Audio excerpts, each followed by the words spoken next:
What's up, folks? Thanks for joining me for a few minutes here as I delve into one of my favorite topics and an area that's a bit of a passion for me. Been dabbling in sourdough for a few years now. Started out. What? Are you getting hungry? Okay, just wait a few minutes, sweetie. You'll be all right. Miss Kenna. Just about DINNER time for her, so I'll make this nice and concise. So as I was mentioning, I've been into sourdough for a few years now. Started out relatively simple, attempting to make my own culture using the basics, water and all-purpose flour. And then I kind of graduated up to King Arthur's starter that you can purchase online for about $10 or $15. They sell 1 ounce portions of their, I think it's just about a 300-year-old starter, maybe 250, 300 years old. So you can use that. It's a very, very tasty sourdough starter, nice culture, and extremely reliable, good rise, just overall wonderful product.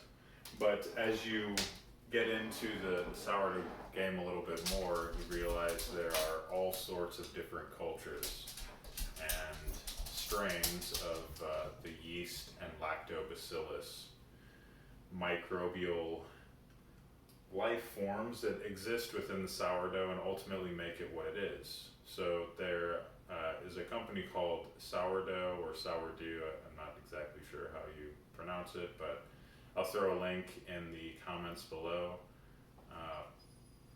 They have isolated and harvested cultures from all over the world.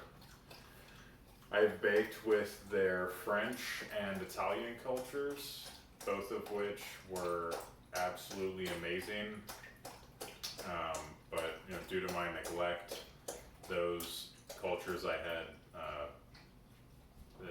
essentially died off. And I just ordered a couple more, one from Bahrain and one from the Yukon.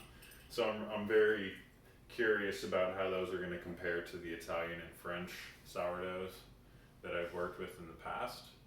But those will probably be here in about 10 to 15 days, and I was just thinking another method that I've used for starting a sourdough culture or mother or starter, however you want to go about describing it, is using fresh organic fruit. Because there is yeast which lives on the fruit. And I learned this technique from an amazing sourdough baker who lives in the Netherlands. His name on Instagram, at least, his tag is Mr. Sourdough. So if you use Instagram, hit it up, check him out. He helped me immensely in my sourdough experimentation and everything that went into learning about the various techniques, and really helped me refine my process in amazing ways. So hit him up if you're on Instagram, Mr. Sourdough. You'll know exactly what I'm talking about when you see his pictures.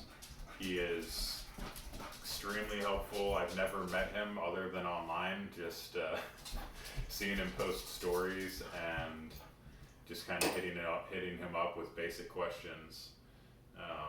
So yeah, I'll try to pass on some of that knowledge in this video as well as future videos once I actually get an active culture or starter going that we can use. And yeah, so this is pretty simple. If you don't know much about sourdough, the key components are yeast and lactobacillus.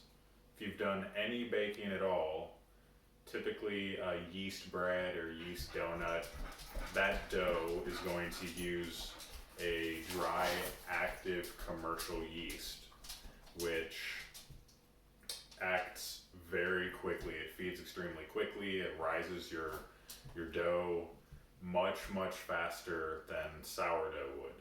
And the reason why it's called sourdough is due to the lactobacillus cultures which exist, and they, along with the yeast, are going through their feed cycle on the water, flour, salt that exists in your dough. As a result, the yeast produces CO2, the lactobacillus produces an acid which adds that nice sour character into the dough, and both of those microbial friends can be found on the outside of various organic fruits. Obviously we want to use organic because it's been unadulterated by any sort of fungicide, pesticide, something that may inhibit the growth of those microorganisms. And since all this consists of is purely fruit and water, let's just make sure we keep our source nice and clean. So I've done this once before using peaches, wild, locally grown peaches. They have a lot of yeast, and you can basically see it on the outside. It's kind of like a whitish, cakey type substance. And in the case of peaches, all I did was take one peach. I didn't wash it. You definitely don't want to wash it.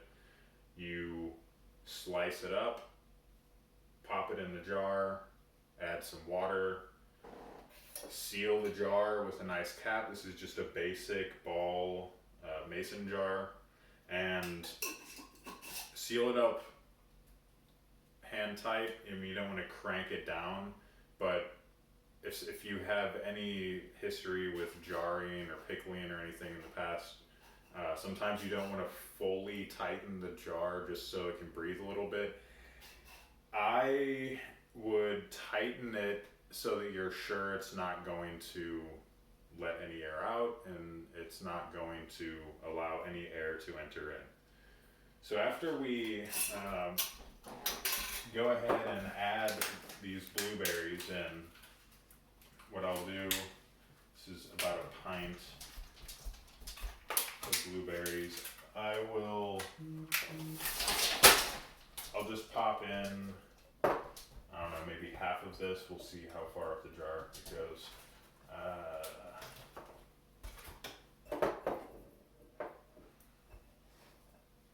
mean, it doesn't really get much more simple than this, does it? We're just adding some fruit to a jar. It doesn't need to be very exact or anything. What's going to happen is this is going to break down a little bit over time. The sugars that are available within the fruit are going to become food for the yeast and lactobacillus.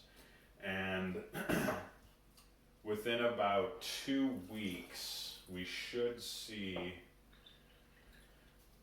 maybe minor changes visually with what's happening here within the jar. I tend to bring it up pretty close to the top, but I want to leave a little bit of air in there. And more or less, we're just going to wait. 2 weeks, I'm going to store this probably in one of these cabinets up here, something that I access maybe every once in a while, but you want to keep it in a cool, dark place. You don't want it absorbing a bunch of light or anything like that. And again, after about 2 weeks, I'm going to just allow the jar to breathe. So I'm not going to do it right now, but I just sealed it hand tight. I know it's snug. And then after that 2 weeks, I'm going to come back and just burp the jar. I'm going to open it up. If the yeast is doing what it should by feeding on the sugar and releasing that CO2, when you burp that jar, you're going to hear release of air because the CO2 is built up. That's a wonderful sign.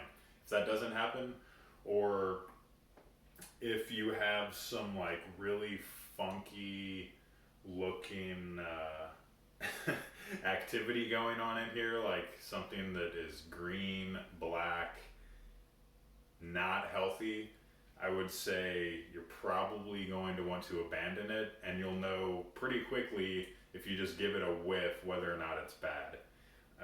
White is okay. if you have done any sort of brewing or like brewed sour beers or anything like that, white is okay because that's an indication that there is a friendly, healthy culture of bacteria, yeast, things of that nature. Our microbial friends are just working away, doing what they need to do, increasing the size of their community, and you're good to go. And you'll also smell, it should be a palatable aroma. You'll know pretty quickly if it's rank and just needs to be tossed, or if you're okay to proceed with the process. So at that point, after the 2 weeks, burp the jar, seal it back to how it was before, throw it back in the cabinet or wherever you deem is an appropriate place for your experiment, and wait another 2 weeks. I'm going to just, as I mentioned, probably put this in one of the cabinets that I don't access too much. And then after 2 weeks, I'm going to come back. I will record another short clip at that point, and just really brief summary of what we'll do is we will take the water and we're going to pour this through a cheesecloth or some sort of fine mesh into a separate container.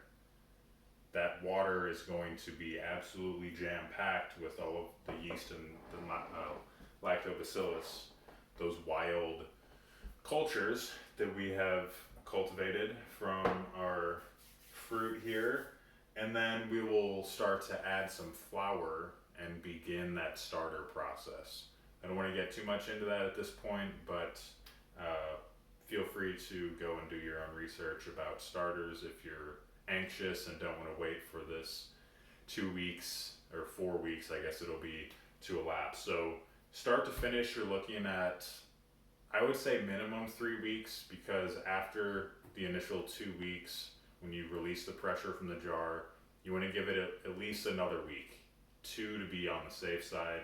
So most likely about a month.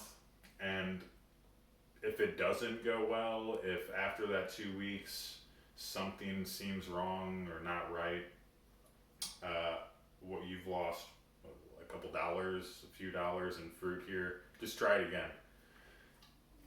I can, what I'll do is I'm actually going to do a little bit of research online because I haven't looked into this a ton, to be honest. I just know that there are various fruits that have quite a bit of yeast that builds up on the outside and it's easy to harvest. So I will take a look and find a list of fruits that are viable candidates for this type of starter process and drop them in the description or comments below. And then I'll pin that comment if I go that route, so that you can just, if you want to try a different type of fruit, they're all unique, and yeah, feel free to experiment. This is a very low barrier of entry into sourdough, and it's a little bit different from the traditional method of just using straight up all-purpose flour, usually a little bit of stone ground whole wheat flour and water. I hope this has been informative. If you find this helpful or know of anyone who may be in the arena of trying to get into baking and has no idea where to start, feel free to share, like, subscribe. I would appreciate that very much. And take care. Peace.